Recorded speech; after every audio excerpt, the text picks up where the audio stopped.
जय श्री कृष्ण, राधे राधे। आज इस वीडियो के माध्यम से हम गुरुवार व्रत की कथा सुनेंगे। आप सबसे छोटा सा अनुरोध है, आपने चैनल सब्सक्राइब नहीं किया तो चैनल को सब्सक्राइब कर लीजिए और कथा अच्छी लगे तो इसे लाइक करना ना भूलें। बृहस्पतिवार यानी बृहस्पति का दिन। बृहस्पति यानी देवताओं के गुरु, इसलिए यह गुरु का दिन यानी गुरुवार भी कहलाता है। बृहस्पतिवार के दिन पूजा भगवान श्री विष्णु की जाती है। इनकी पूजा से बृहस्पति देव भी प्रसन्न होते हैं। हिंदू धर्म के पौराणिक ग्रंथों में बृहस्पतिवार के व्रत का महत्व बताया गया है। मान्यता है अनुराधा नक्षत्र युक्त बृहस्पतिवार से शुरू कर लगातार 7 गुरुवार तक व्रत करने से बृहस्पति ग्रह के कारण पैदा हुए दोष से मुक्ति मिल जाती है। पौराणिक ग्रंथों में ही बृहस्पतिवार की कथा भी मिलती है। बृहस्पतिवार या गुरुवार व्रत कथा बहुत समय पहले की बात है। किसी नगर में एक व्यापारी रहता था। व्यापारी बहुत ही सज्जन था, लेकिन उसकी पत्नी बहुत ही कंजूस थी। व्यापारी जहाँ कमाने के साथ साथ दान पुण्य के काम भी दिल खोलकर करता था। वहीं उसकी पत्नी आए दिन द्वार पर आए साधुओं का निरादर करती रहती थी। एक बार स्वयं बृहस्पति देव साधु के भेष में व्यापारी के द्वार पर पहुंच गए। अब घर पर व्यापारी तो था नहीं, इसलिए वह साधु का निरादर करने लगी और कहने लगी, उसे इस धन दौलत से बहुत परेशानी हो रही है। कोई ऐसा उपाय बताओ जिससे यह धन नष्ट हो जाए। वह साधु के वेश में प्रकट हुए।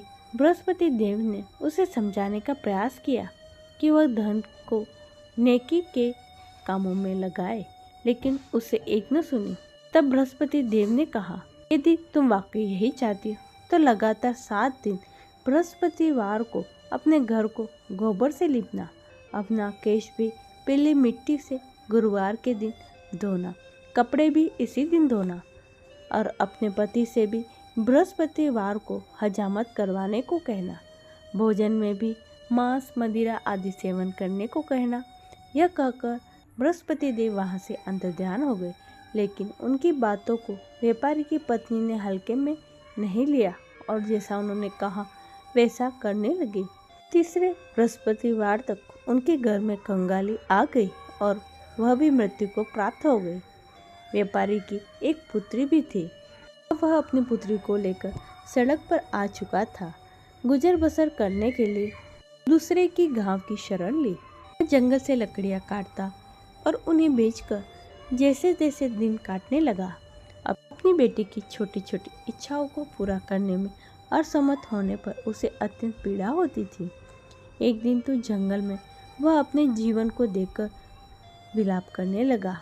इस हालत में देख बृहस्पति देव साधु रूप में उसके सामने प्रकट हो गए और बृहस्पति की पूजा करने व कथा पाठ करने की सलाह दी। बृहस्पति देव के आशीर्वाद से उस दिन व्यापारी की लकड़ियां भी अच्छे दाम में बिक गई। अब उसने साधु के कहे अनुसार बृहस्पति देव की आराधना व उपवास और कथा सुनी।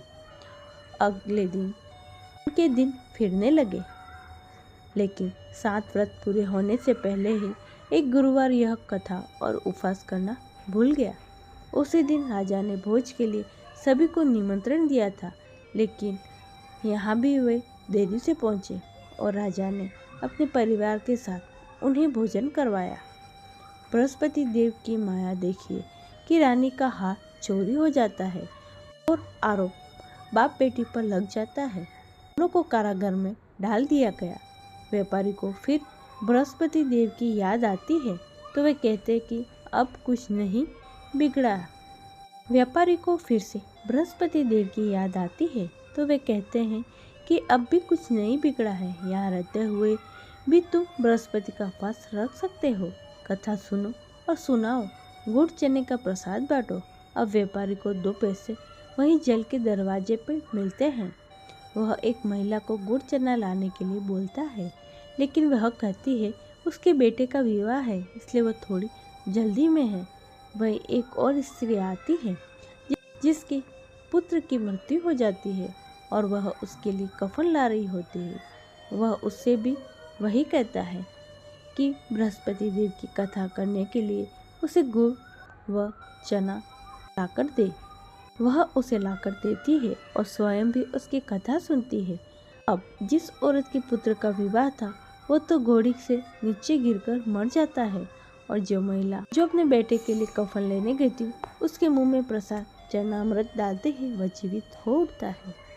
दूसरी महिला भी विलाप करते हुए व्यापारी के पास पहुंची और अपनी भूल पर क्षमा मांगती है और बृहस्पति जी की कथा सुनकर प्रसाद का चरणामृत लेकर अपने पुत्र के मुंह में डालती है, जिससे वह पुनः जीवित हो जाता है। उसी दिन राजा को भी बृहस्पति देव सपने में आकर बताते हैं उनका हार खोया नहीं है बल्कि वह खूंटी पर टंगा है। उसने निर्दोष पिता पुत्री को कारागार में डाल रखा है। अगले ही दिन राजा उनको आज़ाद कर देता है और व्यापारी को बहुत सारा धन देकर उसकी पुत्री का विवाह भी स्वयं ही अच्छे धनी परिवार में करवाता है। बृहस्पतिवार गुरुवार व्रत पूजा विधि।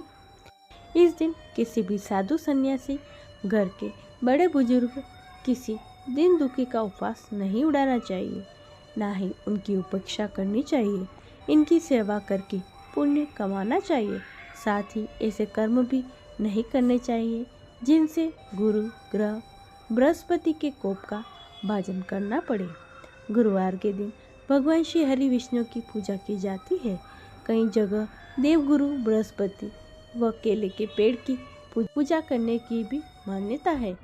बृहस्पति बुद्धि के कारक माने जाते हैं तो केले के पेड़ हिंदुओं की धार्मिक मान्यताओं के अनुसार पवित्र माना जाता है। मान्यता है अनुराधा नक्षत्र युक्त गुरुवार से ही आरंभ कर लगातार 7 गुरुवार उपवास रखना चाहिए।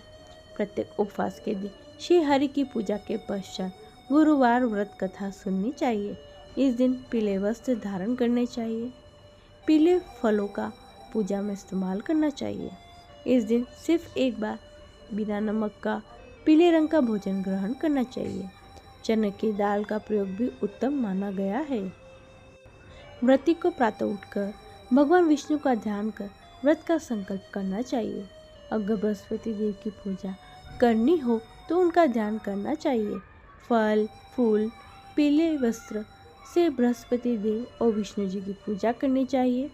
केले का प्रसाद बहुत ही शुभ माना जाता है। केले दान करना भी शुभ होता है।